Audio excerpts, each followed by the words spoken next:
Welcome back to my channel friend. तो finally बात करेंगे रिचर के सीजन 2 के एपिसोड 5 के बारे में। कहानी की शुरुआत में ओडोनल और रिचर से दिखाई जाती है। ओडोनल अपने घर पर और अपनी पत्नी से बात कर रहा है। वो अपनी पत्नी को कहता है तुम्हारी और मेरे बच्चों की जान खतरे में है, तो हमें यहाँ से निकलना होगा, तुम्हें किसी सेफ जगह पर जाना होगा और कुछ दिन तुम्हें वहीं पर ही रहना होगा। वहाँ पर उसकी पत्नी उसकी बात सुनती है, जिसको देखकर रिचर कहता है तुम्हारी पत्नी बहुत ही ज्यादा ब्रेव है और उसने तुम पर ट्रस्ट भी किया है। यहाँ पर रिचर इससे ये बातें कर रहा होता है। सीन यहाँ से शिफ्ट होता है और हमें नीली और डिक्सन को दिखाया जाता है, जो न्यू एज के हार्डवेयर डिपार्टमेंट पर पहुंचती है। यहाँ पर वो DSMA के एजेंट बनकर आते हैं। बस वो फेक आईडीज वहाँ पर लेकर पहुंच जाती हैं और वहाँ के इंस्ट्रक्टर से मिलते हैं। इंस्ट्रक्टर वहाँ पर आता है और उनसे बात करता है, जिस पर इंस्ट्रक्टर उन्हें कहता है तुम्हें अब क्या चाहिए, अभी तुम कल ही तो होकर गए हो और मैंने तुम्हारा पार्सल भी यहाँ से भेज दिया है। जैसे ये बात डिक्सन सुनती है तो बहुत ज्यादा हैरान होती है। वो उस पार्सल के बारे में पूछती है। वहाँ पर वो आदमी ने बताता है 650 के जितने भी पीस है वो सब के सब आज तुम्हें कोरियर कर दिए गए हैं और वो किसी भी वक्त न्यूयॉर्क पहुंच सकते हैं। यहाँ पर डिक्सन उससे पूछती है 650 क्या है, तो वो उसे मिसाइल्स के बारे में बताता है। ये वही हथियार होते हैं जिनके बारे में हम एपिसोड 4 और 3 में सुन चुके हैं। सीन यहाँ से शिफ्ट होता है और हमें रिचर और ओडोनल को दिखाया जाता है। वो जो वाशिंगटन DC पहुंचते हैं और यहाँ पर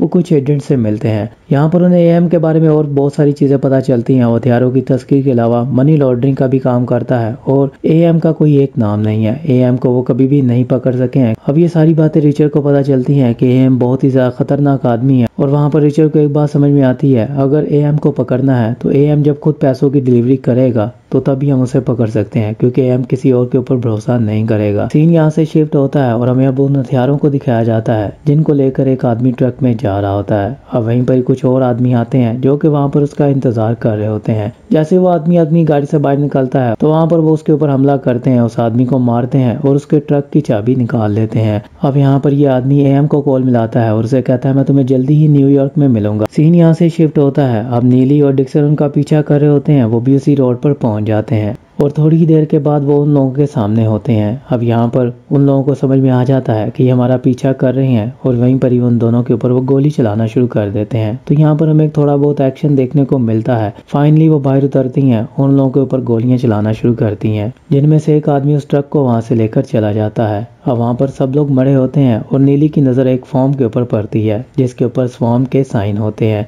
अब ये साइन देखकर नीली को समझ में आ जाता है कि होना इन सब में स्वॉर्म मिला हुआ है। अब वहाँ से नीली और डिक्सन जंगल की तरफ जाती हैं। रिचर को वो बताती है कि स्वॉर्म के साइन मैंने देखे हैं, इन सब का ऑर्डर देने वाला एक ही आदमी है, उसका नाम स्वॉर्म है। जिस पर रिचर बहुत ही हैरान होता है। वो फिर भी नहीं मानने के लिए तैयार होता है। तो नीली उसे समझाती है कि तुम्हें इस बात को मानना होगा, सिक्योरिटी को तोड़कर अगर कोई भी ऐसा काम करेगा स्वॉर्म का नाम लेकर तो वो बायोमेट्रिक कैसे कर सकता है, तुम्हें इस बात को समझना होगा, स्वॉर्म इस काम में मिला हुआ है। यहाँ पर अब रिचर चुप कर जाता है। सीन यहाँ से शिफ्ट होता है और हमें पास्ट में कहानी दिखाई जाती है और यहाँ पर स्वॉर्म अब रिचर की जान बचाते हुए नजर आता है। यही वजह एक होती है जिस पर स्वॉर्म की ईमानदारी के ऊपर रिचर शक नहीं कर रहा होता है। रिचर को लगता है कि स्वॉर्म बहुत ही ज्यादा ईमानदार है, क्योंकि वो हर काम में रिचर का साथ देता रहा है, तो स्वॉर्म ऐसा नहीं कर सकता है। फिर से हमें रिचर को दिखाया जाता है। अब रिचर बाहर की तरफ चल रहा होता है और वहीं पर ही कुछ गवर्नमेंट के लोग आते हैं जो कि रिचर को गाड़ी में बैठने के लिए बोलते हैं। पहले रिचर गाड़ी में बैठने से मना कर देता है, बाद में रिचर बैठ जाता है। अब रिचर से मिलने के लिए सेनेटर आ जाता है और सेनेटर आकर रिचर से बात करता है। पहले वो रिचर की सीजन 1 की कहानी के बारे में बताता है, जहाँ पर रिचर अपने भाई का बदला लेने के लिए बहुत सारे लोगों को मार चुका होता है। अब इन सब के बारे में किसी को भी नहीं पता होता है, बस सेनेटर को इसके बारे में पता होता है और वो कहता है कि मैं ये सब कुछ गवर्नमेंट को बता सकता हूँ, तुम जानते हो मेरी पहुंच कहाँ पर है, मैं बस तुम्हारी हेल्प करना चाहता हूँ। रिचर उसकी बात चुप करके सुनता है और वहाँ पर मिस्टर बियॉन्ड भी हमें देखने को मिलते हैं, जिनकी वजह से रिचर को उन हथियारों के बारे में पता चलता है। अब यहाँ पर रिचर के पास कोई ऑप्शन नहीं होता है। वो अपने साथियों की जान बचाने के लिए और अपनी आज़ादी के लिए सेनेटर से कहता है कि तुम्हें क्या चाहिए। यहाँ पर सेनेटर उसे इतना ही कहता है कि इस काम में मेरा नाम नहीं आना चाहिए और मैं तुम्हारी हर तरह से सपोर्ट करूंगा। तुम्हें अगर किसी को भी मारना है तो उसको क्लीन मैं कर दूंगा,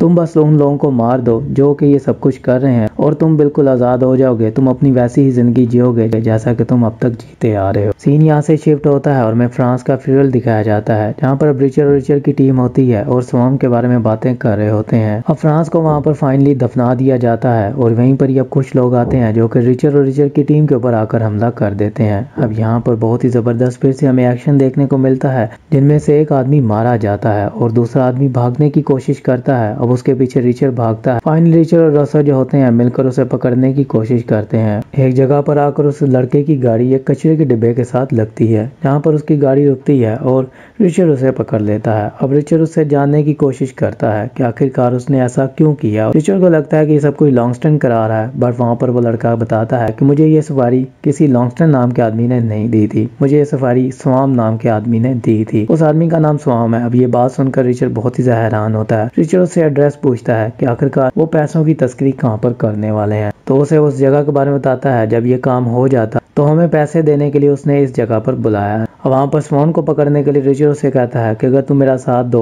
तो मैं तुम्हें छोड़ दूंगा, तुम वो पैसे लेकर भाग जाना, मुझे बस उस आदमी से मिलना है जिसने हमें मरवाने की कोशिश की है। सीन यहाँ से शिफ्ट होता है, रात होती है। अब वो आदमी अंदर की तरफ जाता है और थोड़ी देर के बाद एक बॉम्ब ब्लास्ट होता है जिसमें वो लड़का मर जाता है और वहाँ पर कोई भी नहीं होता है। वहाँ पर ये सब कुछ देखकर रिचर्ड बहुत ही ज्यादा हैरान होता है और यहीं पर इस एपिसोड की भी एंडिंग हो जाती है। एपिसोड 6 की कहानी क्या होगी, क्या स्वान पकड़ा जाएगा, क्या स्वान इसमें इन्वॉल्व है, ये सब कुछ जानेंगे एपिसोड 6 की कहानी में। मिलता हूँ आपसे नेक्स्ट वीडियो में, अपना ख्याल रखिए।